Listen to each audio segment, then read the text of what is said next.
Hi everybody, it's Beth at the Post-Sec Parent. Today I'd like to share with you the not-so-secret secret of getting an offer of admission to an Ontario university or college. I was speaking to some of my friends who are liaison officers, and I asked them, what is the number one question you get from parents? And that question is, what does my kid need to get into X program? When it comes to admissions, those requirements can really stress us out, can't they? We hear horror stories about schools that have thousands and thousands of applicants or programs that only accept students with averages in the high 90s. And we start to worry because with all that competition, we wonder if our kid is ever going to get an offer. Well, today I want to share with you the information that the liaison officers gave me that helped to make the admissions process a little less scary. First, let's talk about programs or schools with high numbers of applications. It's important to remember that students can submit multiple applications, but they can only register for one program.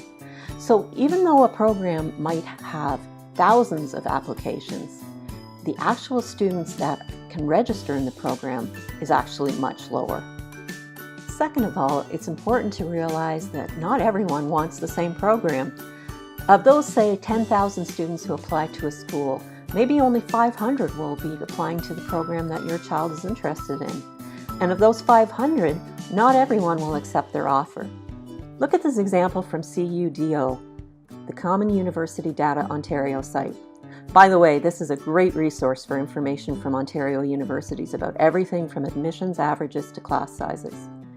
This chart shows the number of applicants for science programs at Queen's University in 2016.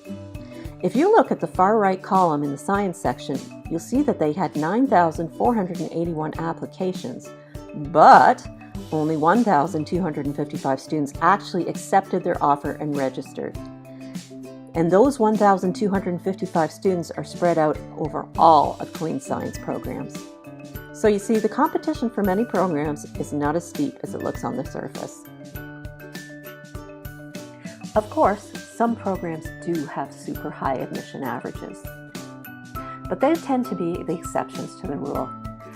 If you want an idea of how your child's marks stack up, most schools include minimum averages right in their program information.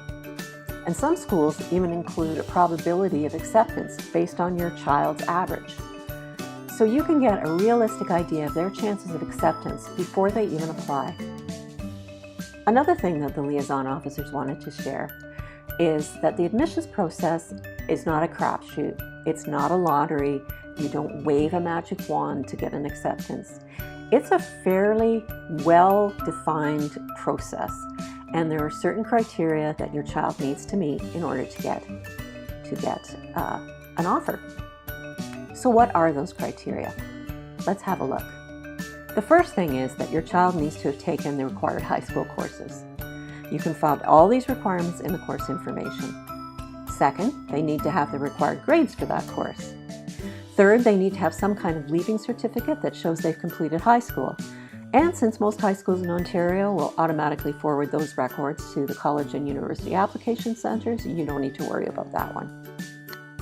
Lastly, some programs may require students to submit a supplementary information form or show a portfolio of work, or they may need to come in for an interview. If your child meets these 4 conditions, chances are pretty good that they'll get an offer. The last thing I want to share with you is that universities and colleges spend a lot of time, energy, and money to attract your students. They really, really want your child to come to their school. Well, as one liaison officer shared with me, as much as your child wants to get an offer, we want them to accept their offer. So you can see admissions really is a two-way street.